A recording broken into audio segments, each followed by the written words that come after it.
ಓಂ ಶಾಂತಿ. ಮಧುರಾತಿ ಮಧುರ ಶಿವ ಪರಮಾತ್ಮ ತಂದೆಯ ಮಧುರ ಮಹಾವಾಕ್ಯವನ್ನು ಕೇಳೋಣ. ಇಂದಿನ ಮುರಳಿಯ ದಿನಾಂಕವಾಗಿದೆ 6/2/2026. ಪ್ರಾತಃ ಮುರಳಿ ಬಾಪ್ತಾದ ಮಧುಬನ್. ಮಧುರ ಮಕ್ಕಳೇ, ಈಗ ಇದು ಏರುವ ಕಲೆಯ ಸಮಯವಾಗಿದೆ. ಭಾರತವು ಬಡವನಿಂದ ಸಾಹುಕಾರನಾಗುತ್ತದೆ. ನೀವು ಸತ್ಯಯುಗಿ ರಾಜಧಾನಿಯ ಆಸ್ತಿಯನ್ನು ತೆಗೆದುಕೊಳ್ಳಿ. ಪ್ರಶ್ನೆಯಾಗಿದೆ, ತಂದೆಯ ಯಾವ ಬಿರುದನ್ನು ಶ್ರೀಕೃಷ್ಣನಿಗೆ ಕೊಡಲು ಸಾಧ್ಯವಿಲ್ಲ? ಉತ್ತರ: ತಂದೆಯು ಬಡವರ ಬಂಧುವಾಗಿದ್ದಾರೆ. ಶ್ರೀಕೃಷ್ಣನಿಗೆ ಈ ರೀತಿ ಹೇಳುವುದಿಲ್ಲ. ಶ್ರೀಕೃಷ್ಣನಂತೂ ಬಹಳ ಧನವಂತನಾಗಿದ್ದಾನೆ. ಅವನ ರಾಜ್ಯದಲ್ಲಿ ಎಲ್ಲರೂ ಸಾಹುಕಾರರಿರುತ್ತಾರೆ. ತಂದೆಯು ಯಾವಾಗ ಈ ಭೂಮಿಗೆ ಬರುವರೋ ಆಗ ಭಾರತವು ಎಲ್ಲದಕ್ಕಿಂತ ಬಡ ದೇಶವಾಗಿದೆ. ಭಾರತವನ್ನು ಮತ್ತೆ ಸಾಹುಕಾರವನ್ನಾಗಿ ಮಾಡುತ್ತಾರೆ. ನೀವು ಹೇಳುತ್ತೀರಿ, ನಮ್ಮ ಭಾರತವು ಸ್ವರ್ಗವಾಗಿತ್ತು, ಈಗ ಇಲ್ಲ, ಮತ್ತೆ ಆಗುವುದು. ಬಡವರ ಬಂಧು ತಂದೆಯೇ ಭಾರತವನ್ನು ಸ್ವರ್ಗವನ್ನಾಗಿ ಮಾಡುತ್ತಾರೆ. ಗೀತೆಯಾಗಿದೆ, ಕೊನೆಗೂ ಆ ದಿನ ಇಂದು ಬಂದಿತು. ಓಂ ಶಾಂತಿ. ಮಧುರಾತಿ ಮಧುರ ಆತ್ಮಿಕ ಮಕ್ಕಳು, ಈ ಗೀತೆಯನ್ನು ಕೇಳಿದಿರಿ. ಹೇಗೆ ಆತ್ಮವು ಗುಪ್ತವಾಗಿದೆ ಮತ್ತು ಶರೀರವು ಪ್ರತ್ಯಕ್ಷವಾಗಿದೆ. ಆತ್ಮವನ್ನು ಈ ಸ್ಥೂಲ ಕಣ್ಣುಗಳಿಂದ ನೋಡಲು ಆಗುವುದಿಲ್ಲ, ನಿರಾಕಾರಿಯಾಗಿದೆ. ಅದು ಖಂಡಿತವಾಗಿಯೂ ಇದೆ, ಆದರೆ ಈ ಶರೀರದಿಂದ ಮುಚ್ಚಲ್ಪಟ್ಟಿದೆ. ಆದ್ದರಿಂದ ಆತ್ಮವು ಗುಪ್ತವೆಂದು ಹೇಳಲಾಗುತ್ತದೆ. ಆತ್ಮವೇ ಸ್ವಯಂ ಹೇಳುತ್ತದೆ, ನಾನು ನಿರಾಕಾರನಾಗಿದ್ದೇನೆ, ಇಲ್ಲಿ ಸಾಕಾರದಲ್ಲಿ ಬಂದು ಗುಪ್ತವಾಗಿದ್ದೇನೆ. ಆತ್ಮಗಳದು ನಿರಾಕಾರಿ ಪ್ರಪಂಚವಾಗಿದೆ. ಅಲ್ಲಂತೂ ಗುಪ್ತ ಮಾತಿಲ್ಲ. ಪರಮಪಿತೆ ಪರಮಾತ್ಮನೂ ಸಹ ಅಲ್ಲಿರುತ್ತಾರೆ. ಅವರಿಗೆ ಸುಪ್ರೀಂ ಎಂದು ಹೇಳಲಾಗುತ್ತದೆ. ಶ್ರೇಷ್ಠಾತಿ ಶ್ರೇಷ್ಠ ಆತ್ಮ ಅತೀ ದೂರವಿರುವ ಪರಮ ಆತ್ಮನಾಗಿದ್ದಾರೆ. ತಂದೆಯು ತಿಳಿಸುತ್ತಾರೆ, ಹೇಗೆ ನೀವು ಗುಪ್ತವಾಗಿದ್ದೀರೋ ಹಾಗೆಯೇ ನಾನು ಸಹ ಗುಪ್ತವಾಗಿ ಬರಬೇಕಾಗುತ್ತದೆ. ನಾನು ಗರ್ಭ ಜೈಲಿನಲ್ಲಿ ಬರುವುದಿಲ್ಲ. ನನ್ನ ಹೆಸರೊಂದೇ ಶಿವ ಎಂಬುದು ನಡೆದು ಬರುತ್ತದೆ. ನಾನು ಈ ತನುವಿನಲ್ಲಿ ಬರುತ್ತೇನೆ, ಆಗಲೂ ನನ್ನ ಹೆಸರು ಬದಲಾಗುವುದಿಲ್ಲ. ಇವರ ಬ್ರಹ್ಮರವರ ಆತ್ಮದ ಯಾವ ಶರೀರವಿದೆಯೋ ಇದರ ಹೆಸರು ಬದಲಾಗುತ್ತದೆ. ನನಗೆ ಶಿವನೆಂದೇ ಹೇಳುತ್ತಾರೆ. ಎಲ್ಲ ಆತ್ಮರ ತಂದೆಯಾಗಿದ್ದೇನೆ. ನೀವಾತ್ಮರು ಸಹ ಈ ಶರೀರದಲ್ಲಿ ಗುಪ್ತವಾಗಿದ್ದೀರಿ. ಈ ಶರೀರದ ಮೂಲಕ ಕರ್ಮ ಮಾಡುತ್ತೀರಿ. ನಾನು ಗುಪ್ತವಾಗಿದ್ದೇನೆ ಅಂದಾಗ ಮಕ್ಕಳಿಗೆ ಈ ಜ್ಞಾನವು ಈಗ ಸಿಗುತ್ತಿದೆ. ಆತ್ಮವು ಈ ಶರೀರದಿಂದ ಮುಚ್ಚಲ್ಪಟ್ಟಿದೆ. ಆತ್ಮವು ನಿರಾಕಾರಿಯಾಗಿದೆ. ಶರೀರವು ಸಾಕಾರಿಯಾಗಿದೆ. ನಾನು ಸಹ ಅಶರೀರಿಯಾಗಿದ್ದೇನೆ. ನಿರಾಕಾರಿ ತಂದೆಯು ಈ ಶರೀರದ ಮೂಲಕ ತಿಳಿಸುತ್ತಾರೆ, ನೀವು ಸಹ ನಿರಾಕಾರಿಯಾಗಿದ್ದೀರಿ.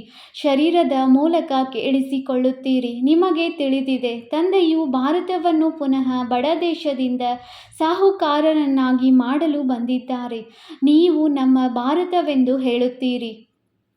ಪ್ರತಿಯೊಬ್ಬರು ತಮ್ಮ ರಾಜ್ಯವನ್ನು ನಮ್ಮ ಗುಜರಾತ್, ನಮ್ಮ ರಾಜಸ್ಥಾನವೆಂದು ಹೇಳುತ್ತಾರೆ. ನಮ್ಮದು ನಮ್ಮದು ಎಂದು ಹೇಳುವುದರಿಂದ ಅದರಲ್ಲಿ ಮೋಹವಿರುತ್ತದೆ. ನಮ್ಮದು ಬಡ ಭಾರತವಾಗಿದೆ, ಇದನ್ನು ಎಲ್ಲರೂ ಒಪ್ಪುತ್ತಾರೆ. ಆದರೆ ನಮ್ಮ ಭಾರತವು ಯಾವಾಗ ಸಾಹುಕಾರನಾಗಿತ್ತು, ಹೇಗಿತ್ತು ಎಂಬುದನ್ನು ಅವರು ತಿಳಿದುಕೊಂಡಿಲ್ಲ. ನೀವು ಮಕ್ಕಳಿಗೆ ಬಹಳ ನಶೆಯಿದೆ. ನಮ್ಮ ಭಾರತವಂತೂ ಬಹಳ ಸಾಹುಕಾರನಾಗಿತ್ತು. ದುಃಖದ ಮಾತಿರಲಿಲ್ಲ. ಸತ್ಯ ಯುಗದಲ್ಲಿ ಯಾವುದೇ ಇನ್ನೊಂದು ಧರ್ಮವಿರಲಿಲ್ಲ. ಒಂದೇ ದೇವಿ ದೇವತಾ ಧರ್ಮವಿತ್ತು. ಇದು ಯಾರಿಗೂ ತಿಳಿದಿಲ್ಲ. ಈ ವಿಶ್ವದ ಚರಿತ್ರೆ ಭೂಗೋಳವನ್ನು ಯಾರೂ ಅರಿತುಕೊಂಡಿಲ್ಲ. ನೀವೀಗ ಚೆನ್ನಾಗಿ ಅರಿತುಕೊಳ್ಳುತ್ತೀರಿ. ನಮ್ಮ ಭಾರತವು ಬಹಳ ಸಾಹುಕಾರನಾಗಿತ್ತು, ಈಗ ಬಡವನಾಗಿದೆ. ಈಗ ಪುನಃ ಸಾಹುಕಾರರನ್ನಾಗಿ ಮಾಡಲು ತಂದೆಯು ಬಂದಿದ್ದಾರೆ. ಭಾರತವು ಸತ್ಯಯುಗದಲ್ಲಿ ಬಹಳ ಸಾಹುಕಾರನಾಗಿದ್ದಾಗ ದೇವಿ ದೇವತೆಗಳ ರಾಜ್ಯವಿತ್ತು. ಮತ್ತೆ ಆ ರಾಜ್ಯವು ಎಲ್ಲಿ ಹೋಯಿತು, ಇದನ್ನು ಯಾರೂ ತಿಳಿದುಕೊಂಡಿಲ್ಲ. ಋಷಿ ಮುನಿ ಮೊದಲಾದವರು ಸಹ ನಾವು ರಚಯಿತ ಮತ್ತು ರಚನೆಯನ್ನು ಅರಿತುಕೊಂಡಿಲ್ಲವೆಂದು ಹೇಳುತ್ತಿದ್ದರು. ತಂದೆಯು ತಿಳಿಸುತ್ತಾರೆ, ಸತ್ಯ ಯುಗದಲ್ಲಿಯೂ ಸಹ ದೇವಿ ದೇವತೆಗಳಿಗೆ ರಚಯಿತ ಮತ್ತು ರಚನೆಯ ಆದಿ ಮಧ್ಯ ಅಂತ್ಯದ ಜ್ಞಾನವಿರಲಿಲ್ಲ. ಒಂದು ವೇಳೆ ಅವರಿಗೂ ಸಹ ನಂತರದಲ್ಲಿ ನಾವು ಏಣಿಯನ್ನು ಇಳಿಯುತ್ತಾ ಕಲಿಯುಗಕ್ಕೆ ಹೋಗುತ್ತೇವೆಂಬ ಜ್ಞಾನವು ಇದ್ದಿದ್ದರೆ ಅಲ್ಲಿನ ರಾಜ್ಯ ಪದವಿಯ ಸುಖವೂ ಇರುತ್ತಿರಲಿಲ್ಲ. ಚಿಂತೆಯಾಗಿ ಬಿಡುತ್ತಿತ್ತು. ನಾವು ಸತೋಪ್ರಧಾನರಾಗಿದ್ದೇವೆ, ಈಗ ಪುನಃ ಸತೋಪ್ರಧಾನರಾಗುವುದು ಹೇಗೆ ಎಂದು ಚಿಂತೆಯಾಗಿದೆ. ನಾವಾತ್ಮರು ಯಾರು ನಿರಾಕಾರಿ ಪ್ರಪಂಚದಲ್ಲಿ ನರಕದಲ್ಲಿದ್ದೆವೋ ಅಲ್ಲಿಂದ ಹೇಗೆ ಸುಖಧಾಮದಲ್ಲಿ ಬಂದೆವು ಎಂಬ ಜ್ಞಾನವೂ ಇದೆ. ನಾವೀಗ ಏರುವ ಕಲೆಯಲ್ಲಿದ್ದೇವೆ. ಇದು 84 ಜನ್ಮಗಳ ಏಣಿಯಾಗಿದೆ. ಡ್ರಾಮಾ ಅನುಸಾರ ಪ್ರತಿಯೊಬ್ಬ ಪಾತ್ರಧಾರಿಯು ನಂಬರ್ ವಾರ್ ತಮ್ಮ ತಮ್ಮ ಸಮಯದಲ್ಲಿ ಬಂದು ಪಾತ್ರವನ್ನು ಅಭಿನಯಿಸುತ್ತಾರೆ. ಬಡವರ ಬಂಧು ಎಂದು ಯಾರಿಗೆ ಹೇಳಲಾಗುತ್ತದೆ ಎಂಬುದನ್ನು ನೀವೀಗ ತಿಳಿದುಕೊಂಡಿದ್ದೀರಿ. ಇದು ಪ್ರಪಂಚದವರಿಗೆ ಗೊತ್ತಿಲ್ಲ. ಗೀತೆಯಲ್ಲಿಯೂ ಕೇಳಿದಿರಿ, ಕೊನೆಗೂ ಆ ದಿನ ಇಂದು ಬಂದಿತು. ಯಾವ ದಿನದ ಮಾರ್ಗವನ್ನು ಕಾಯುತ್ತಿದ್ದೆವೋ ಎಲ್ಲ ಭಕ್ತರು ಭಗವಂತನು ಯಾವಾಗ ಬಂದು ನಾವು ಭಕ್ತರನ್ನು ಈ ಭಕ್ತಿ ಮಾರ್ಗದಿಂದ ಬಿಡಿಸಿ ಸದ್ಗತಿಯಲ್ಲಿ ಕರೆದುಕೊಂಡು ಹೋಗುತ್ತಾರೆ ಎಂಬುದನ್ನು ಈಗ ತಿಳಿದುಕೊಂಡಿದ್ದೇವೆ. ತಂದೆಯು ಪುನಃ ಈ ಶರೀರದಲ್ಲಿ ಬಂದು ಬಿಟ್ಟಿದ್ದಾರೆ. ಶಿವ ಜಯಂತಿಯನ್ನು ಆಚರಿಸುತ್ತಾರೆ ಅಂದ ಮೇಲೆ ಅವಶ್ಯವಾಗಿ ಬರುತ್ತಾರೆ. ಕೃಷ್ಣನ ತನುವಿನಲ್ಲಿ ಬರುತ್ತಾರೆ ಎಂದಲ್ಲ. ತಂದೆಯು ತಿಳಿಸುತ್ತಾರೆ, ಕೃಷ್ಣನ ಆತ್ಮವು ಸಹ 84 ಜನ್ಮಗಳನ್ನು ತೆಗೆದುಕೊಂಡಿದ್ದಾರೆ. ಅವರ ಬಹಳ ಜನ್ಮಗಳ ಅಂತಿಮ ಜನ್ಮವಾಗಿದೆ. ಯಾರು ಮೊದಲಿನ ನಂಬರ್ನಲ್ಲಿದ್ದರೋ ಅವರೇ ಈಗ ಅಂತ್ಯದಲ್ಲಿದ್ದಾರೆ. ತತತ್ವಂ. ನಾನಂತೂ ಅವರ ಸಾಧಾರಣ ತನುವಿನಲ್ಲಿ ಬರುತ್ತೇನೆ. ಬಂದು ನಿಮಗೆ ನೀವು ಹೇಗೆ 84 ಜನ್ಮಗಳನ್ನು ತೆಗೆದುಕೊಂಡಿದ್ದೀರಿ ಎಂಬುದನ್ನು ತಿಳಿಸುತ್ತೇನೆ. ಏಕ್ ಓಂಕಾರ್ ಪರಮಪಿತ ಪರಮಾತ್ಮ ತಂದೆಯಾಗಿದ್ದಾರೆ. ಅವರು ಅವಶ್ಯವಾಗಿ ಮನುಷ್ಯರಿಂದ ದೇವತೆಗಳನ್ನಾಗಿ ಮಾಡುವವರಾಗಿದ್ದಾರೆ ಎಂಬುದನ್ನು ಸರ್ದಾರರು ಹೇಳುತ್ತಾರೆ. ಅಂದ ಮೇಲೆ ನಾವೇಕೆ ದೇವತೆಗಳು ಆಗಬಾರದು? ಯಾರು ದೇವತೆಗಳಾಗಿದ್ದರೂ ಅವರು ಒಮ್ಮೆಲೆ ತಿಳಿದುಕೊಂಡು ಬಿಡುತ್ತಾರೆ. ಯಾರೊಬ್ಬರು ತಮ್ಮನ್ನು ದೇವಿ ದೇವತಾ ಧರ್ಮದವರೆಂದು ತಿಳಿದುಕೊಳ್ಳುವುದಿಲ್ಲ. ಮತ್ತೆಲ್ಲ ಧರ್ಮಗಳ ಚರಿತ್ರೆಯು ಚಿಕ್ಕದಾಗಿದೆ. ಕೆಲವರದು 500 ವರ್ಷಗಳದು, ಇನ್ನು ಕೆಲವರದು 1250 ವರ್ಷಗಳ ಚರಿತ್ರೆ ಇದೆ. ಆದರೆ ನಿಮ್ಮದು 5000 ವರ್ಷಗಳ ಚರಿತ್ರೆಯಾಗಿದೆ. ದೇವತಾ ಧರ್ಮದವರೇ ಸ್ವರ್ಗದಲ್ಲಿ ಬರುತ್ತಾರೆ. ಅನ್ಯ ಧರ್ಮಗಳು ಬರುವುದೇ ಕೊನೆಯಲ್ಲಿ. ಅಂದಾಗ ದೇವತಾ ಧರ್ಮದವರು ಸಹ ಡ್ರಾಮಾ ಅನುಸಾರ ಅನ್ಯ ಧರ್ಮಗಳಲ್ಲಿ ಹೋಗಿ ಸೇರಿದ್ದಾರೆ. ಅವರು ಮತ್ತೆ ತಮ್ಮ ತಮ್ಮ ಧರ್ಮದಲ್ಲಿ ಹಿಂತಿರುಗಿ ಬರುತ್ತಾರೆ. ತಂದೆಯು ತಿಳಿಸುತ್ತಾರೆ, ಮಕ್ಕಳೇ, ನೀವಂತೂ ವಿಶ್ವದ ಮಾಲೀಕರಾಗಿದ್ದೀರಿ. ನೀವು ಸಹ ತಿಳಿದುಕೊಳ್ಳುತ್ತೀರಿ. ತಂದೆಯು ಸ್ವರ್ಗ ಸ್ಥಾಪನೆ ಮಾಡುವವರಾಗಿದ್ದಾರೆ. ಅಂದ ಮೇಲೆ ನಾವೇಕೆ ಸ್ವರ್ಗದಲ್ಲಿ ಇರಬಾರದು? ತಂದೆಯಿಂದ ಖಂಡಿತ ಆಸ್ತಿಯನ್ನು ತೆಗೆದುಕೊಳ್ಳುತ್ತೇವೆ. ಇದರಿಂದಲೇ ಇವರು ನಮ್ಮ ಧರ್ಮದವರೆಂದು ಸಿದ್ಧವಾಗುತ್ತದೆ. ಯಾರು ಈ ಧರ್ಮದವರಲ್ಲವೋ ಅವರು ಬರುವುದೇ ಇಲ್ಲ. ಪರಧರ್ಮದಲ್ಲಿ ಏಕೆ ಹೋಗಬೇಕೆಂದು ಹೇಳುತ್ತಾರೆ. ನೀವು ಮಕ್ಕಳು ತಿಳಿದುಕೊಂಡಿದ್ದೀರಿ. ಹೊಸ ಪ್ರಪಂಚದಲ್ಲಿ ದೇವತೆಗಳಿಗೆ ಬಹಳ ಸುಖವಿತ್ತು. ಚಿನ್ನದ ಮಹಲು ಇತ್ತು. ಸೋಮನಾಥ ಮಂದಿರದಲ್ಲಿ ಎಷ್ಟೊಂದು ಚಿನ್ನವಿತ್ತು. ಈ ರೀತಿ ಮತ್ಯಾವುದೇ ಧರ್ಮವೂ ಇರುವುದೇ ಇಲ್ಲ. ಸೋಮನಾಥ ಮಂದಿರದಂತಹ ಭಾರೀ ಮಂದಿರವು ಮತ್ಯಾವುದೂ ಇಲ್ಲ. ಬಹಳ ವಜ್ರ ವೈಡೂರ್ಯಗಳು ಇತ್ತು. ಬುದ್ಧ ಮೊದಲಾದವರಿಗೆ ಯಾವುದೇ ವಜ್ರ ವೈಡೂರ್ಯಗಳ ಮಹಲುಗಳು ಇರುವುದಿಲ್ಲ. ನೀವು ಮಕ್ಕಳನ್ನು ಯಾವ ತಂದೆಯು ಇಷ್ಟು ಶ್ರೇಷ್ಠರನ್ನಾಗಿ ಮಾಡಿದ್ದಾರೆಯೋ ಅವರಿಗೆ ಎಷ್ಟೊಂದು ಮಾನ್ಯತೆಯನ್ನಿಟ್ಟಿದ್ದೀರಿ. ಮಾನ್ಯತೆ ಕೊಡಲಾಗುತ್ತದೆಯಲ್ಲವೇ? ಒಳ್ಳೆಯ ಕರ್ಮ ಮಾಡಿ ಹೋಗಿದ್ದಾರೆಂದು ತಿಳಿಯುತ್ತಾರೆ. ನೀವೀಗ ತಿಳಿದುಕೊಂಡಿದ್ದೀರಿ. ಎಲ್ಲರಿಗಿಂತ ಒಳ್ಳೆಯ ಕರ್ಮವನ್ನು ಪತಿತ ಪಾವನ ತಂದೆಯೇ ಮಾಡಿ ಹೋಗುತ್ತಾರೆ. ನಿಮ್ಮ ಆತ್ಮವು ಹೇಳುತ್ತದೆ, ಎಲ್ಲರಿಗಿಂತ ಸರ್ವೋತ್ತಮ ಸೇವೆಯನ್ನು ಬೇಹದ್ದಿನ ತಂದೆಯೇ ಬಂದು ಮಾಡುತ್ತಾರೆ. ನಮ್ಮನ್ನು ಪ್ರಜೆಗಳಿಂದ ರಾಜರು, ಭಿಕಾರಿಗಳಿಂದ ರಾಜಕುಮಾರರನ್ನಾಗಿ ಮಾಡುತ್ತಾರೆ. ಯಾವ ತಂದೆಯು ಭಾರತವನ್ನು ಸ್ವರ್ಗವನ್ನಾಗಿ ಮಾಡುತ್ತಾರೆಯೋ ಅವರಿಗೆ ಈಗ ಯಾರೂ ಗೌರವವನ್ನು ಇಡುವುದಿಲ್ಲ. ನಿಮಗೆ ತಿಳಿದಿದೆ, ಸೋಮನಾಥ ಮಂದಿರವು ಬಹಳ ಶ್ರೇಷ್ಠ ಮಂದಿರವೆಂದು ಗಾಯನವಿದೆ. ಅದನ್ನು ಲೂಟಿ ಮಾಡಿದರು. ಲಕ್ಷ್ಮೀನಾರಾಯಣ ಮಂದಿರವನ್ನು ಎಂದೂ ಲೂಟಿ ಮಾಡಲಿಲ್ಲ. ಸೋಮನಾಥ ಮಂದಿರವನ್ನು ಲೂಟಿ ಮಾಡಿದರು. ಭಕ್ತಿ ಮಾರ್ಗದಲ್ಲಿಯೂ ಬಹಳ ಧನವಂತರು ಇರುತ್ತಾರೆ. ರಾಜರಲ್ಲಿಯೂ ನಂಬರ್ ವಾರ್ ಇರುತ್ತಾರಲ್ಲವೇ? ಯಾರು ಶ್ರೇಷ್ಠ ಪದವಿಯಲ್ಲಿ ಇರುವರೋ ಅವರಿಗೆ ಚಿಕ್ಕ ಪದವಿಯವರು ಗೌರವ ಕೊಡುತ್ತಾರೆ. ದರ್ಬಾರಿನಲ್ಲಿಯೂ ನಂಬರ್ ವಾರ್ ಆಗಿ ಕುಳಿತುಕೊಳ್ಳುತ್ತಾರೆ. ಈ ಬ್ರಹ್ಮ ತಂದೆಯಂತೂ ಅನುಭವಿಯಲ್ಲವೇ? ಇಲ್ಲಿನದು ಪತಿತ ರಾಜರ ದರ್ಬಾರ್ ಆಗಿದೆ. ಪಾವನ ರಾಜರ ದರ್ಬಾರ್ ಹೇಗಿರಬಹುದು? ಅವರ ಬಳಿ ಅಷ್ಟೊಂದು ಹಣವಿದೆಯೆಂದರೆ ಅವರ ಮನೆಗಳು ಅಷ್ಟೇ ಚೆನ್ನಾಗಿರುತ್ತವೆ. ನೀವೀಗ ತಿಳಿದುಕೊಂಡಿದ್ದೀರಿ. ತಂದೆಯು ನಮಗೆ ಓದಿಸುತ್ತಿದ್ದಾರೆ. ಸ್ವರ್ಗ ಸ್ಥಾಪನೆ ಮಾಡಿಸುತ್ತಿದ್ದಾರೆ. ನಾವು ಸ್ವರ್ಗದ ಮಹಾರಾಜ ಮಹಾರಾಣಿಯಾಗುತ್ತೇವೆ. ನಂತರ ಕೆಳಗಿಳಿಯುತ್ತಾ ಇಳಿಯುತ್ತಾ ಭಕ್ತರಾದಾಗ ಮೊಟ್ಟ ಮೊದಲು ಶಿವ ತಂದೆಯ ಪೂಜಾರಿಗಳಾಗುತ್ತೇವೆ. ಯಾರು ಸ್ವರ್ಗದ ಮಾಲೀಕರನ್ನಾಗಿ ಮಾಡಿದರೋ ಅವರಿಗೆ ಪೂಜೆ ಮಾಡುತ್ತೇವೆ. ಅವರು ನಮ್ಮನ್ನು ಬಹಳ ಸಾಹುಕಾರರನ್ನಾಗಿ ಮಾಡುತ್ತಾರೆ. ಈಗ ಇದು ಎಷ್ಟು ಬಡ ಭಾರತವಾಗಿದೆ. ಯಾವ ಜಮೀನನ್ನು 500 ರೂಪಾಯಿಗಳಿಗೆ ತೆಗೆದುಕೊಂಡಿದ್ದೆವೋ ಅದರ ಬೆಲೆಯು ಇಂದು 5,000ಕ್ಕಿಂತಲೂ ಅಧಿಕವಾಗಿ ಬಿಟ್ಟಿದೆ. ಇದೆಲ್ಲವೂ ಆರ್ಟಿಫಿಷಿಯಲ್ ಬೆಲೆಯಾಗಿದೆ. ಸತ್ಯಯುಗದಲ್ಲಂತೂ ಧರಣಿಗೆ ಬೆಲೆ ಕಟ್ಟಬೇಕಾಗಿಲ್ಲ. ಯಾರಿಗೆಷ್ಟು ಬೇಕೋ ಅಷ್ಟು ತೆಗೆದುಕೊಳ್ಳಬಹುದು. ಬಹಳಷ್ಟು ಜಮೀನಿರುವುದು. ಸಿಹಿ ನೀರಿನ ನದಿಗಳ ತೀರದಲ್ಲಿ ನಮ್ಮ ಮಹಲುಗಳು ಇರುತ್ತವೆ. ಬಹಳ ಕೆಲವರೇ ಮನುಷ್ಯರಿರುತ್ತಾರೆ. ಪ್ರಕೃತಿಯು ದಾಸಿಯಾಗಿರುತ್ತದೆ. ಹೂವು ಹಣ್ಣು ಬಹಳ ಚೆನ್ನಾಗಿ ಸಿಗುತ್ತಿರುತ್ತವೆ. ಈಗಂತೂ ಎಷ್ಟು ಪರಿಶ್ರಮ ಪಟ್ಟರೂ ಸಹ ಅನ್ನವೂ ಸಿಗುವುದಿಲ್ಲ. ಮನುಷ್ಯರು ಬಹಳ ಹಸಿವು ಬಾಯಾರಿಕೆಯಲ್ಲಿ ಸಾಯುತ್ತಾರೆ ಅಂದಾಗ ಗೀತೆಯನ್ನು ಕೇಳುತ್ತಿದ್ದಂತೆಯೇ ನೀವು ರೋಮಾಂಚನವಾಗಿ ನಿಂತು ಬಿಡಬೇಕು. ತಂದೆಗೆ ಬಡವರ ಬಂಧು ಎಂದು ಹೇಳುತ್ತಾರೆ. ಬಡವರ ಬಂಧುವಿನ ಅರ್ಥವನ್ನು ತಿಳಿದುಕೊಂಡಿರಲ್ಲವೇ?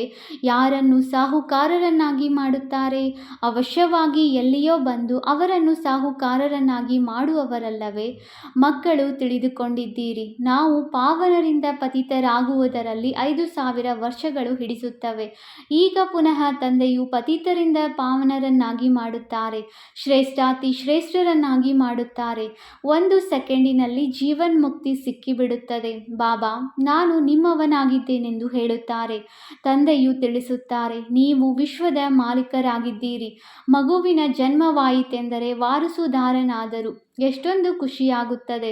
ಹೆಣ್ಣು ಮಗುವಾದರೆ ನೋಡುತ್ತಿದ್ದಂತೆಯೇ ಚಹರೆಯು ಇಳಿದು ಹೋಗುತ್ತದೆ. ಇಲ್ಲಂತೂ ಎಲ್ಲ ಆತ್ಮರು ಮಕ್ಕಳಾಗಿದ್ದಾರೆ. ಈಗ ಅರ್ಥವಾಗಿದೆ. ನಾವು ಪ್ರತಿ 5,000 ವರ್ಷಗಳ ಮೊದಲು ಸ್ವರ್ಗದ ಮಾಲೀಕರಾಗಿದ್ದೇವೆ. ತಂದೆಯು ಆ ರೀತಿ ಮಾಡಿದ್ದರು. ಶಿವ ಜಯಂತಿಯನ್ನು ಆಚರಿಸುತ್ತಾರೆ. ಆದರೆ ಅವರು ಯಾವಾಗ ಬಂದಿದ್ದರು ಎಂದು ತಿಳಿದುಕೊಂಡಿಲ್ಲ. ಲಕ್ಷ್ಮೀನಾರಾಯಣರ ರಾಜ್ಯವಿತ್ತು ಎಂಬುದನ್ನು ಸಹ ಯಾರೂ ತಿಳಿದುಕೊಂಡಿಲ್ಲ. ಜಯಂತಿಯನ್ನು ಆಚರಿಸುತ್ತಾರೆ. ಕೇವಲ ಲಿಂಗಗಳ ದೊಡ್ಡ ದೊಡ್ಡ ಮಂದಿರಗಳನ್ನು ಕಟ್ಟಿಸುತ್ತಾರೆ. ಆದರೆ ಅವರು ಹೇಗೆ ಬಂದರು, ಬಂದು ಏನು ಮಾಡಿದರು ಏನೂ ಗೊತ್ತಿಲ್ಲ. ಇದಕ್ಕೆ ಅಂಧಶ್ರದ್ಧೆ ಎಂದು ಹೇಳಲಾಗುತ್ತದೆ. ಅವರಿಗೆ ಇದು ಗೊತ್ತೇ ಇಲ್ಲ. ನಮ್ಮ ಧರ್ಮ ಯಾವುದು, ಯಾವಾಗ ಸ್ಥಾಪನೆಯಾಯಿತು, ಅನ್ಯ ಧರ್ಮದವರಿಗಾದರೂ ಬುದ್ಧನು ಯಾವಾಗ ಬಂದರು ಎಂಬುದೆಲ್ಲವೂ ತಿಳಿದಿದೆ. ತಿಥಿ ತಾರೀಖು ಇದೆ. ಆದರೆ ಶಿವ ತಂದೆ ಮತ್ತು ಲಕ್ಷ್ಮೀನಾರಾಯಣರ ತಿಥಿ ತಾರೀಖು ಇಲ್ಲ. 5,000 ವರ್ಷಗಳ ಮಾತನ್ನು ಲಕ್ಷಾಂತರ ವರ್ಷಗಳೆಂದು ಬರೆದು ಬಿಟ್ಟಿದ್ದಾರೆ. ಲಕ್ಷಾಂತರ ವರ್ಷಗಳ ಮಾತು ಯಾರಿಗಾದರೂ ನೆನಪಿಗೆ ಬರುವುದೇ? ಭಾರತದಲ್ಲಿ ಯಾವಾಗ ದೇವಿ ದೇವತಾ ಧರ್ಮವಿತ್ತೆಂದು ತಿಳಿದುಕೊಂಡಿಲ್ಲ. ಲಕ್ಷಾಂತರ ವರ್ಷಗಳ ಲೆಕ್ಕದಿಂದ ಭಾರತದ ಸಂಪತ್ತು ಎಲ್ಲದಕ್ಕಿಂತ ದೊಡ್ಡದಾಗಿರಬೇಕು. ಭಾರತದ ಜಮೀನು ಎಲ್ಲದಕ್ಕಿಂತ ದೊಡ್ಡದಾಗಿರಬೇಕು. ಲಕ್ಷಾಂತರ ವರ್ಷಗಳಲ್ಲಿ ಎಷ್ಟೊಂದು ಜನಸಂಖ್ಯೆಯಾಗಿ ಬಿಡುತ್ತದೆ, ಲೆಕ್ಕವಿಲ್ಲದಷ್ಟಾಗಿ ಬಿಡುವುದು. ಆದರೆ ಇಷ್ಟಂತೂ ಇಲ್ಲ, ಇನ್ನೂ ಕಡಿಮೆಯಾಗುತ್ತಾ ಹೋಗಿದೆ. ಇವೆಲ್ಲ ಮಾತುಗಳನ್ನು ತಂದೆಯು ತಿಳಿಸುತ್ತಾರೆ. ಮನುಷ್ಯರು ಕೇಳಿದಾಗ ಈ ಮಾತುಗಳನ್ನು ಎಂದೂ ಕೇಳಲಿಲ್ಲ, ಯಾವುದೇ ಶಾಸ್ತ್ರಗಳಲ್ಲಿ ಓದಿಲ್ಲವೆಂದು ಹೇಳುತ್ತಾರೆ. ಇವು ಅದ್ಭುತವಾದ ಮಾತುಗಳಾಗಿವೆ. ಈಗ ನೀವು ಮಕ್ಕಳ ಬುದ್ಧಿಯಲ್ಲಿ ಇಡೀ ಚಕ್ರದ ಜ್ಞಾನವಿದೆ. ಇವರು ಬ್ರಹ್ಮ ತಂದೆಯವರು ಬಹಳ ಜನ್ಮಗಳ ಅಂತಿಮದಲ್ಲಿ ಪತಿತ ಆತ್ಮನಾಗಿದ್ದಾರೆ. ಯಾರು ಸತೋಪ್ರಧಾನರಾಗಿದ್ದರೋ ಅವರೇ ಈಗ ತಮೋಪ್ರಧಾನರಾಗಿದ್ದಾರೆ. ಪುನಃ ಸತೋಪ್ರಧಾನರಾಗಬೇಕಾಗಿದೆ. ನೀವಾತ್ಮರಿಗೆ ಈಗ ಶಿಕ್ಷಣ ಸಿಗುತ್ತಿದೆ. ಆತ್ಮವು ಕಿವಿಗಳ ಮೂಲಕ ಕೇಳಿಸಿಕೊಳ್ಳುತ್ತದೆ. ಆಗ ಶರೀರವು ತೂಗುತ್ತದೆ. ಏಕೆಂದರೆ ಆತ್ಮವು ಕೇಳಿಸಿಕೊಳ್ಳುತ್ತದೆಯಲ್ಲವೇ? ಅವಶ್ಯವಾಗಿ ನಾವಾತ್ಮರು 84 ಜನ್ಮಗಳನ್ನು ತೆಗೆದುಕೊಳ್ಳುತ್ತೇವೆ. 84 ಜನ್ಮಗಳಲ್ಲಿ 84 ಮಂದಿ ತಂದೆ ತಾಯಿಯರು ಖಂಡಿತ ಸಿಕ್ಕಿರುವರು. ಇದು ಲೆಕ್ಕವಿದೆಯಲ್ಲವೇ? ಬುದ್ಧಿಯಲ್ಲಿ ಬರುತ್ತದೆ. ನಾವು 84 ಜನ್ಮಗಳನ್ನು ತೆಗೆದುಕೊಳ್ಳುತ್ತೇವೆ. ಮತ್ತೆ ಕಡಿಮೆ ಜನ್ಮಗಳು ಇರುವವರು ಇರುತ್ತಾರೆ. ಎಲ್ಲರೂ 84 ಜನ್ಮಗಳನ್ನು ತೆಗೆದುಕೊಳ್ಳುವುದಿಲ್ಲ. ತಂದೆಯು ತಿಳಿಸುತ್ತಾರೆ, ಶಾಸ್ತ್ರಗಳಲ್ಲಿ ಏನೇನನ್ನು ಬರೆದು ಬಿಟ್ಟಿದ್ದಾರೆ. ನಿಮಗಾದರೂ ಕೇವಲ 84 ಜನ್ಮಗಳೆಂದು ಹೇಳುತ್ತಾರೆ. ಆದರೆ ನನಗೆ ನೋಡಿ, ಲೆಕ್ಕವಿಲ್ಲದಷ್ಟು ಅಸಂಖ್ಯ ಜನ್ಮಗಳೆಂದು ಹೇಳಿಬಿಡುತ್ತಾರೆ. ಕಣ ಕಣದಲ್ಲಿ ಕಲ್ಲು ಮುಳ್ಳಿನಲ್ಲಿ ನನ್ನನ್ನು ಸೇರಿಸಿಬಿಟ್ಟಿದ್ದಾರೆ. ಎಲ್ಲಿ ನೋಡಿದರೂ ನೀನೇ ನೀನು, ಕೃಷ್ಣನೇ ಕೃಷ್ಣನಿದ್ದಾನೆ. ಮಥುರಾ ಬೃಂದಾವನದಲ್ಲಿ ಈ ರೀತಿ ಹೇಳುತ್ತಿರುತ್ತಾರೆ, ಕೃಷ್ಣನೇ ಸರ್ವವ್ಯಾಪಿಯಾಗಿದ್ದಾನೆ ಎಂದು. ರಾಧೆಯ ಪಂಥದವರು ಎಲ್ಲಿ ನೋಡಿದರಲ್ಲಿ ರಾಧೆಯೇ ರಾಧೆ, ನೀವು ರಾಧೆ, ನಾನು ರಾಧೆ ಎಂದು ಹೇಳುತ್ತಿರುತ್ತಾರೆ. ಅಂದಾಗ ಒಬ್ಬ ತಂದೆಯೇ ಅವಶ್ಯವಾಗಿ ಬಡವರ ಬಂಧುವಾಗಿದ್ದಾರೆ. ಭಾರತ ಯಾವುದು ಎಲ್ಲದಕ್ಕಿಂತ ಸಾಹುಕಾರನಾಗಿತ್ತೋ ಅದು ಈಗ ಎಲ್ಲದಕ್ಕಿಂತ ಬಡವನಾಗಿದೆ. ಆದ್ದರಿಂದ ನಾನು ಭಾರತದಲ್ಲಿಯೇ ಬರಬೇಕಾಗುತ್ತದೆ. ಇದು ಮಾಡಲ್ಪಟ್ಟ ನಾಟಕವಾಗಿದೆ. ಇದರಲ್ಲಿ ಸ್ವಲ್ಪವೂ ವ್ಯತ್ಯಾಸವಾಗಲು ಸಾಧ್ಯವಿಲ್ಲ. ಡ್ರಾಮಾದಲ್ಲಿ ಯಾವುದು ನಿಗದಿಯಾಗಿದೆಯೋ ಅದು ಚಾಚೂ ತಪ್ಪದೆ ಪುನರಾವರ್ತನೆಯಾಗುವುದು. ಇದರಲ್ಲಿ ಒಂದು ಪೈಸೆಯಷ್ಟು ಅಂತರವಾಗುವುದಿಲ್ಲ. ಡ್ರಾಮಾದ ಬಗ್ಗೆಯೂ ಅರ್ಥವಾಗಬೇಕು. ಡ್ರಾಮಾ ಎಂದರೆ ಡ್ರಾಮಾ ಹೇಗೆ ಅವು ಹದ್ದಿನ ನಾಟಕಗಳಾಗಿರುತ್ತವೆ, ಇದು ಬೇಹದ್ದಿನ ನಾಟಕವಾಗಿದೆ. ಈ ಬೇಹದ್ದಿನ ನಾಟಕದ ಆದಿ ಮಧ್ಯ ಅಂತ್ಯವನ್ನು ಯಾರೂ ತಿಳಿದುಕೊಂಡಿಲ್ಲ. ಅಂದಾಗ ಬಡವರ ಬಂಧು ನಿರಾಕಾರ ಭಗವಂತನನ್ನೇ ಒಪ್ಪುತ್ತಾರೆ, ಕೃಷ್ಣನಿಗೆ ಹೇಳುವುದಿಲ್ಲ. ಕೃಷ್ಣನು ಬಹಳ ಧನವಂತ ಸತ್ಯಯುಗದ ರಾಜಕುಮಾರನಾಗುತ್ತಾನೆ. ಭಗವಂತನಿಗೂ ತನ್ನ ಶರೀರವೇ ಇಲ್ಲ. ಅವರು ಬಂದು ನೀವು ಮಕ್ಕಳನ್ನು ಧನವಂತರನ್ನಾಗಿ ಮಾಡುತ್ತಾರೆ, ನಿಮಗೆ ರಾಜಯೋಗದ ಶಿಕ್ಷಣವನ್ನು ಕೊಡುತ್ತಾರೆ, ವಿದ್ಯೆಯಿಂದ ವಕೀಲ ಇತ್ಯಾದಿಯಾಗಿ ಸಂಪಾದನೆ ಮಾಡುತ್ತಾರೆ. ತಂದೆಯೂ ಸಹ ಈಗ ನಿಮಗೆ ಓದಿಸುತ್ತಾರೆ. ನೀವು ಭವಿಷ್ಯದಲ್ಲಿ ನರನಿಂದ ನಾರಾಯಣನಾಗುತ್ತೀರಿ. ನಿಮ್ಮ ಜನ್ಮವಂತೂ ಆಗುತ್ತದೆಯಲ್ಲವೇ? ಸ್ವರ್ಗವು ಯಾವುದೇ ಸಮುದ್ರದ ಕೆಳಗಿನಿಂದ ಹೊರಬರುತ್ತದೆ ಎಂದಲ್ಲ. ಕೃಷ್ಣನೂ ಸಹ ಜನ್ಮ ತೆಗೆದುಕೊಂಡನಲ್ಲವೇ? ಆ ಸಮಯದಲ್ಲಿ ಕಂಸಪುರಿ ಇತ್ಯಾದಿಗಳು ಇರಲಿಲ್ಲ. ಕೃಷ್ಣನ ಹೆಸರನ್ನು ಎಷ್ಟೊಂದು ಗಾಯನ ಮಾಡಲಾಗುತ್ತದೆ, ಆದರೆ ಕೃಷ್ಣನ ತಂದೆಗೂ ಗಾಯನವಿಲ್ಲ. ಅವರ ತಂದೆ ಎಲ್ಲಿದ್ದಾರೆ? ಅವಶ್ಯವಾಗಿ ಕೃಷ್ಣನು ಯಾರ ಮಗನೂ ಆಗಿರಬೇಕಲ್ಲವೇ? ಕೃಷ್ಣನು ಜನ್ಮ ಪಡೆದಾಗ ಕೆಲವರು ಪತಿತರು ಇರುತ್ತಾರೆ. ಯಾವಾಗ ಅವರೆಲ್ಲರೂ ಸಂಪೂರ್ಣ ಸಮಾಪ್ತಿಯಾಗುತ್ತಾರೆ ಆಗ ಕೃಷ್ಣನು ಸಿಂಹಾಸನವನ್ನು ಏರುತ್ತಾನೆ, ತನ್ನ ರಾಜ್ಯವನ್ನು ತೆಗೆದುಕೊಳ್ಳುತ್ತಾನೆ. ಆಗಿನಿಂದಲೇ ಅವರ ಸಂವತ್ಸರವು ಆರಂಭವಾಗುತ್ತದೆ. ಲಕ್ಷ್ಮೀನಾರಾಯಣರಿಂದಲೇ ಸಂವತ್ಸರವು ಆರಂಭವಾಗುತ್ತದೆ. ನೀವು ಪೂರ್ಣ ಲೆಕ್ಕವನ್ನು ಬರೆಯುತ್ತೀರಿ. ಇವರ ರಾಜ್ಯವು ಇಷ್ಟು ಸಮಯ ಮತ್ತು ಇವರದು ಇಷ್ಟು ಸಮಯ ಎಂದು ಬರೆಯುತ್ತೀರಿ. ಆಗ ಈ ಕಲ್ಪದ ಆಯಸ್ಸು ದೊಡ್ಡದಾಗಿರಲು ಸಾಧ್ಯವಿಲ್ಲವೆಂದು ಮನುಷ್ಯರು ತಿಳಿದುಕೊಳ್ಳುತ್ತಾರೆ. 5000 ವರ್ಷಗಳ ಪೂರ್ಣ ಲೆಕ್ಕವಿದೆ.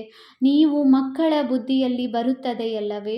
ನಾವು ನಿನ್ನೆಯ ದಿನ ಸ್ವರ್ಗದ ಮಾಲೀಕರಾಗಿದ್ದೆವು, ತಂದೆಯೂ ಮಾಡಿದ್ದರು. ಆದ್ದರಿಂದಲೇ ಶಿವ ಜಯಂತಿಯನ್ನು ಆಚರಿಸುತ್ತಿದ್ದೇವೆ. ನೀವು ಎಲ್ಲರನ್ನೂ ತಿಳಿದುಕೊಂಡಿದ್ದೀರಿ. ಕ್ರೈಸ್ಟ್, ಗುರುನಾನಕ್ ಮೊದಲಾದವರು ಪುನಃ ಯಾವಾಗ ಬರುತ್ತಾರೆ ಎಂಬ ಜ್ಞಾನವೂ ನಿಮಗಿದೆ. ವಿಶ್ವದ ಇತಿಹಾಸ ಭೂಗೋಳವು ಚಾಚೂ ತಪ್ಪದೆ ಪುನರಾವರ್ತನೆಯಾಗುತ್ತದೆ. ಈ ವಿದ್ಯೆಯು ಎಷ್ಟು ಸಹಜವಾಗಿದೆ. ನೀವು ಸ್ವರ್ಗವನ್ನು ತಿಳಿದುಕೊಂಡಿದ್ದೀರಿ. ಅವಶ್ಯವಾಗಿ ಭಾರತವು ಸ್ವರ್ಗವಾಗಿತ್ತು. ಭಾರತವು ಅವಿನಾಶಿ ಖಂಡವಾಗಿದೆ. ಭಾರತಕ್ಕೆ ಇರುವ ಮಹಿಮೆಯು ಮತ್ಯಾವುದಕ್ಕೂ ಇರಲು ಸಾಧ್ಯವಿಲ್ಲ. ಎಲ್ಲರನ್ನೂ ಪತಿತರಿಂದ ಪಾವನ ಮಾಡುವವರು ಒಬ್ಬರೇ ತಂದೆಯಾಗಿದ್ದಾರೆ. ಒಳ್ಳೆಯದು. ಮಧುರಾತಿ ಮಧುರ ಅಗಲಿ ಹೋಗಿ ಮರಳಿ ಸಿಕ್ಕಿರುವ ಮಕ್ಕಳ ಪ್ರತಿ ಮಾತಾಪಿತೆ ಬಾಪ್ದಾದಾರವರ ನೆನಪು, ಪ್ರೀತಿ ಹಾಗೂ ಸುಪ್ರಭಾತ. ಆತ್ಮಿಕ ಮಕ್ಕಳಿಗೆ ಆತ್ಮಿಕ ತಂದೆಯ ನಮಸ್ತೆ. ನಾವು ಆತ್ಮಿಕ ಮಕ್ಕಳಿಂದ ಆತ್ಮಿಕ ತಂದೆಗೆ ನೆನಪು, ಪ್ರೀತಿ ಹಾಗೂ ನಮಸ್ತೆ ನಮಸ್ತೆ ನಮಸ್ತೆ. ಧಾರಣೆಗಾಗಿ ಮುಖ್ಯ ಸಾರ. Point number 1. ಡ್ರಾಮಾದ ಆದಿ ಮಧ್ಯ ಅಂತ್ಯದ ಜ್ಞಾನವನ್ನು ಬುದ್ಧಿಯಲ್ಲಿಟ್ಟುಕೊಳ್ಳುತ್ತಾ ಎಲ್ಲ ಚಿಂತೆಗಳನ್ನು ಬಿಟ್ಟು ಬಿಡಬೇಕಾಗಿದೆ. ಒಂದು ಸತೋಪ್ರಧಾನರಾಗುವ ಚಿಂತೆಯನ್ನಿಟ್ಟುಕೊಳ್ಳಬೇಕಾಗಿದೆ. Point number 2. ಬಡವರ ಬಂಧು ತಂದೆಯು ಭಾರತವನ್ನು ಬಡ ದೇಶದಿಂದ ಸಾಹುಕಾರರನ್ನಾಗಿ ಮಾಡಲು ಬಂದಿದ್ದಾರೆ. ಅವರಿಗೆ ಸಂಪೂರ್ಣ ಸಹಯೋಗಿಗಳು ಆಗಬೇಕಾಗಿದೆ. ತಮ್ಮ ಹೊಸ ಪ್ರಪಂಚವನ್ನು ನೆನಪು ಮಾಡಿ ಸದಾ ಖುಷಿಯಲ್ಲಿರಬೇಕಾಗಿದೆ. ವರದಾನ: ಹೃದಯದಲ್ಲಿ ಸದಾ ಒಬ್ಬ ರಾಮನನ್ನು ಇರಿಸಿಕೊಂಡು ಸತ್ಯ ಸೇವೆ ಮಾಡುವಂತಹ ಮಾಯಾಜೀತ್ ವಿಜಯೀ ಭವ.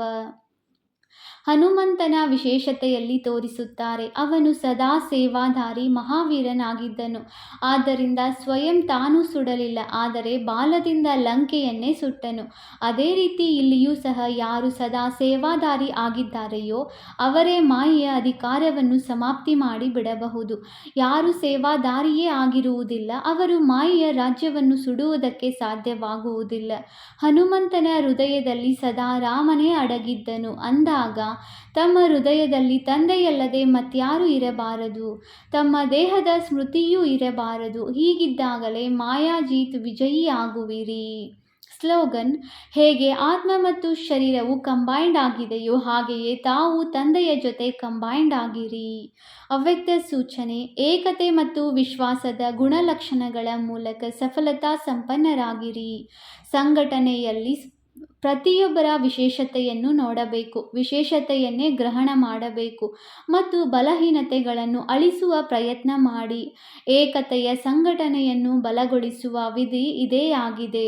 ಹೇಗೆ ನೀವು ಎಲ್ಲರ ಎದ್ದೇಳುವುದು, ಮಾತನಾಡುವುದು, ನಡೆಯುವುದು ಒಂದೇ ತರಹವಿದೆ, ಅಥವಾ ಎಲ್ಲರದು ಒಂದೇ ತರಹದ ಮಾತುಗಳು, ಒಂದೇ ಗೀತೆ, ಒಂದೇ ರೀತಿ, ಒಂದೇ ನೀತಿ, ಹಾಗೆಯೇ ಸಂಸ್ಕಾರಗಳು ಸಮಾನವಾಗಿ ಕಾಣಿಸಲಿ. ಭಿನ್ನತೆ ಇದ್ದರೂ ಸಹ ಒಬ್ಬರನ್ನೊಬ್ಬರಲ್ಲಿ ವಿಶ್ವಾಸವಿಟ್ಟು ಎಲ್ಲರ ವಿಚಾರಗಳಿಗೆ ಸತ್ಕಾರ ಕೊಡಿ. ಇದೇ ಏಕತೆಯ ಆಧಾರವಾಗಿದೆ. ಓಂ ಶಾಂತಿ.